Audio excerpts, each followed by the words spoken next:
वेद सब सत्य विद्याओं का पुस्तक है। वेद सब सद्विद्याओं का पुस्तक है। वेद का पढ़ना पढ़ाना, वेद का पढ़ना पढ़ाना और सुनना सुनाना सब आर्यों का परम धर्म है।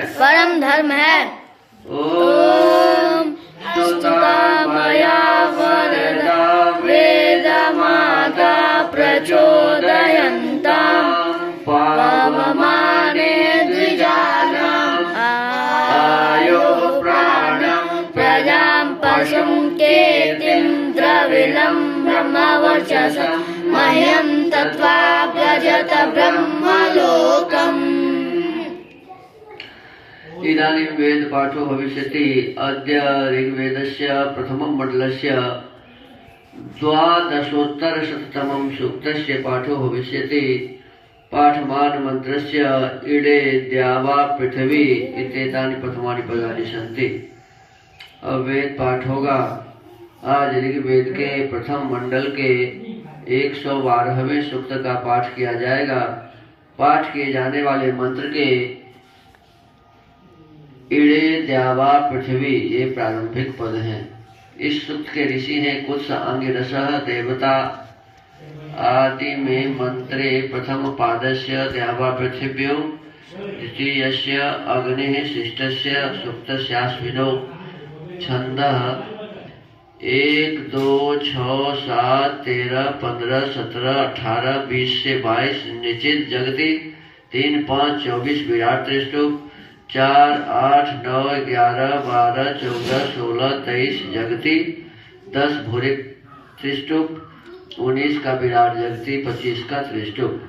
स्वर है 1, 2, 4 और 6 से 9, 11 से 23 निषादः।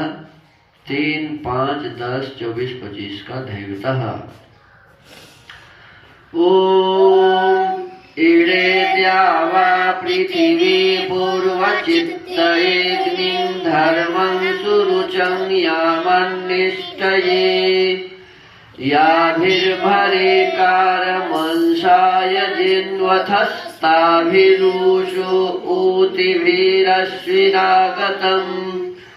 ओम युवोर्दानाय सुभरा अशश्चतो रथमातस्थुर्वचसं नमन्तवे याभिर्धियो वथः कर्मन्निष्टये ताभिरूषो ऊतिभिरश्विनागतम्। ओम युवं तासां दिव्यस्य प्रशासने विशंख्ययथो अमृतस्य मज्मना याभिर्धेनुमस्वं पिन्वथो नराताभिरूषो ऊतिभिरश्विनागतम्।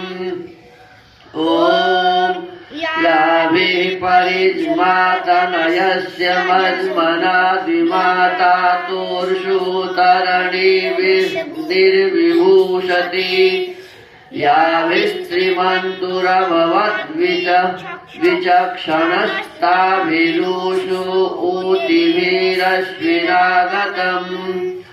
ओम याभिरेवं निवृतं श्रितवद्भ्य उद्वन्दनमैरयतं स्वर्दृशे याभिः कण्वं प्रसिषासन्तमावतं ताभिरूषो ऊतिभिरश्विनागतम्। ओम याभिरन्तकं यजमानमारणेभिर्भुज्युं याभिरव्यथिभिर्जिजिन्वथुः याभिः कर्कन्धुं वह्यं च जिन्वथस्ताभिरूषो ऊतिभिरश्विनागतम्। ओम याभिः शुचन्तीं धनसंसुषं तप्तं धर्ममोम्यावन्तमत्र ये याभिः पृश्निगुं पुरुकुत्समावतं ताभिरूषो ऊतिभिरश्विनागतम्। ओम याभिः शचीभिर्वृषणा परावृजं प्रान्धं श्रोणं चक्षस एतवे कृतः याभिर्वर्तिकाङ्ग्रसिताममुञ्चतं ताभिरुषु ऊतिभिरश्विनागतम् ॐ याभिः सिन्धुं मधुमन्तमसश्चतं वसिष्ठं याभिरजरावजिन्वतम् याभिः कुत्सं श्रुतयं सुतर्यं नर्यमावतं ताभिरुषु ऊतिभिरश्विनागतम् ॐ याभिर्विस्फलं धनसामथर्व्यं सहस्रमेढ आजावजिन्वतम् याभिर्वशवस्व्यं प्रेणिमावतं ताभिरुषु ऊतिभिरश्विनागतम्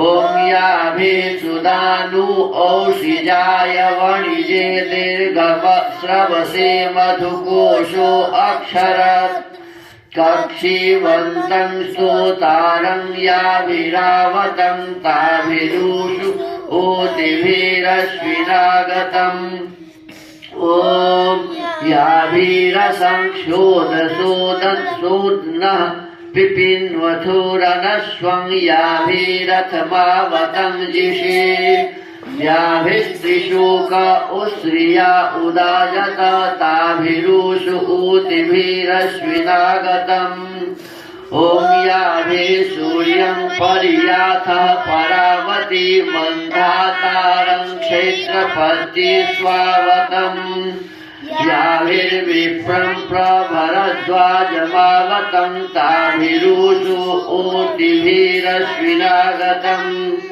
ॐ याभिर्महामतिभिग्वङ्कषो युवं दिवो दासं संवरहत्य आवतम् याभिः पूर्वेद्ये त्रसदस्युमावतं ताभिरुषु ऊतिभिरश्विनागतम् ॐ याभिर्वम्रं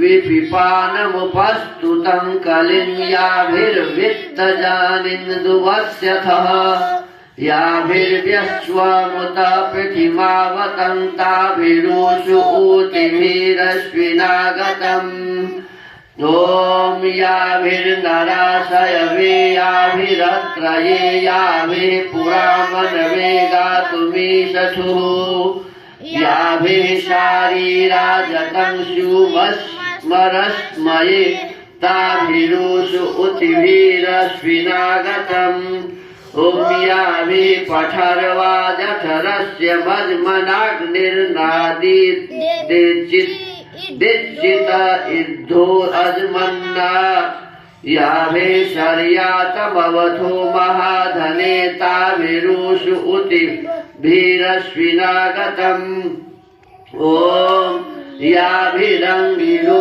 मनसा निरण्यथोग्रं गच्छथो विवरे ऊको अर्णसः याभिर्मनुं शूरमिषा समावतं ताभिरुषु ऊतिभिरश्विनागतम् ॐ याभिः पत्नीर्विमदाय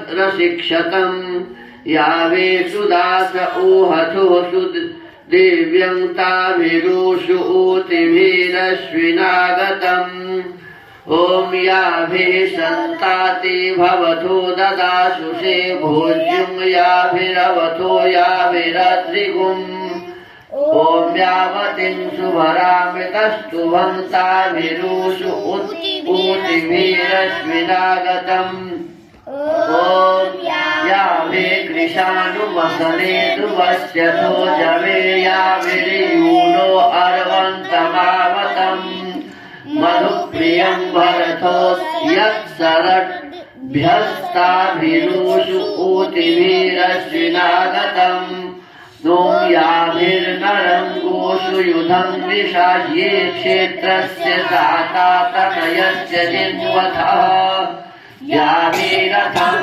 अवथो याभिरर्वतस्ताभिरुषु ऊतिभिरश्विनागतम् ॐ याभिः कुत्समार्जुनेयं शतक्रतु प्रतुर्वीतिं प्रचोदभीतिमावतम् याभिर्ध्वसन्तिं पुरुषन्ति मावतं ताभिरुषु ऊतिभिरश्विनागतम् ॐ अप्नस्वतीमश्विना वाचमस्मे कृतं नो दस्रा वृषणामनीषाम् अद्युक्त्येवसेनि वयेवाङ्कृते च नो भवतं वाचसातौ ॐ जुभिरक्तुभिः परिपातमस्मादरिष्टेभिरश्विना सौभगेभिः तन्नो मित्रो वरुणो मामहन्तामदिति सिन्धु पृथिवी उदद्यो। अथ श्रद्धा सूक्तम्। ॐ श्रद्धयाग्निः समिध्यते श्रद्धया हूयते हविः श्रद्धां वदस्य मूर्धनि वचसा वेदयामसि। ॐ प्रियं श्रद्धे ददतः प्रियं श्रद्धे विनाशतः प्रियं भोजेषु यज्ञस्विदं उदितं कृधि। ॐ यथा देवा असुरेषु श्रद्धामुग्रेषु चक्रिरे एवं भोजेषु यज्ञस्वस्माकमुदितं कृधि। ॐ श्रद्धां देवा यजमाना वायुगोपा उपासते श्रद्धां हृदयया पूज्या श्रद्धया विन्दते वसु। ॐ श्रद्धां प्रातर्हवामहे श्रद्धां मध्यं दिनं परि श्रद्धां सूर्यस्य निवृत्ति श्रद्धे श्रद्धा पयेहनः इति श्रद्धा सूक्तम् इति वेदपाठः।